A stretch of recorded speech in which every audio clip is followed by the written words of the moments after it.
I have always been fascinated by the unsolved mysteries of human history. And one of the things that has made me question the most is the true age of the Great Pyramid of Giza. In this video, I want to explore a bold hypothesis that this pyramid may be much older than officially accepted, and perhaps was not even built by the Egyptians of the dynasties we know. Recent discoveries, along with striking architectural anomalies, have led me to question the traditional perspective surrounding this monumental wonder. In particular, in 2020, a long-lost piece of cedar wood was rediscovered inside an old cigar box at the University of Aberdeen. What shocked me was that this piece of wood, part of a trio of objects known as the Dixon relics, including a small copper hook, a stone ball, and a wooden rod, was originally found inside the Great Pyramid of Giza in 1872 by Wayneman Dixon and James Grant.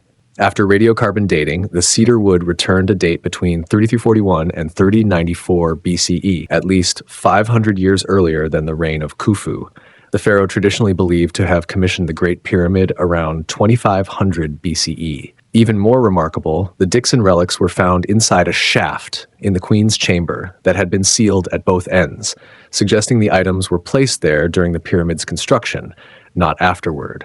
That detail alone made me think, what if the Great Pyramid is far older than accepted, and perhaps the product of a vanished civilization?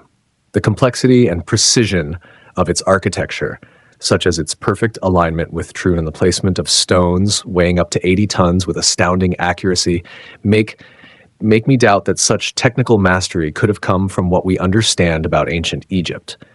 It's difficult for me to believe that a structure so massive and sophisticated could have been the first pyramid of its kind ever built. Scholars like Graham Hancock have proposed that the Great Pyramid could be a legacy from a lost advanced civilization that existed before the global flood at the end of the Ice Age, around 10,500 BCE. To me, the Dixon relics may represent the first physical evidence to support this theory. Delving deeper into the Dixon relics reveals even more fascinating clues. The fragment found in Aberdeen is only part of a longer wooden rod, the rest of which still lies inside the shaft. Rudolf Gantenbrink's robot, which explored the shaft in the 1990s, confirmed the existence of a square wooden beam still lying on the shaft floor. The copper hook, now in the British Museum, was originally attached to a wooden handle, and a small rectangular block with matching holes was also found in the same shaft, suggesting the hook was part of a larger tool. This leads me to believe that a functional physical mechanism remains embedded within the pyramid, untouched by history or excavation. I also cannot ignore the role of Dr. Zahi Hawass, former Egyptian Minister of Antiquities, who has been criticized for tightly controlling research, excavation, and data access, especially when findings challenge the mainstream narrative. After Gantenbrink's shaft discovery, the project was abruptly shut down, and he was not permitted to continue. The inability to further study the northern shaft, where the remaining Dixon wood lies, raises the question, is someone actively preventing a discovery that could rewrite our understanding of the Great Pyramid? As I continued my research, I came across numerous other anomalies in Egypt, evidence that points to the possibility of a lost advanced civilization. The Serapeum of Saqqara houses over 20 massive granite boxes, each weighing 70 to 100 tons, with interiors polished to a level modern tools struggle to replicate. The unfinished pyramid at Zawiat El Aryan contains a massive square-cut shaft with a large granite box fixed into the floor, demanding advanced geoengineering knowledge. The unfinished obelisk at Aswan, weighing 1,200 tons, shows strange spoon-like markings, suggesting the possibility of stone softening technology.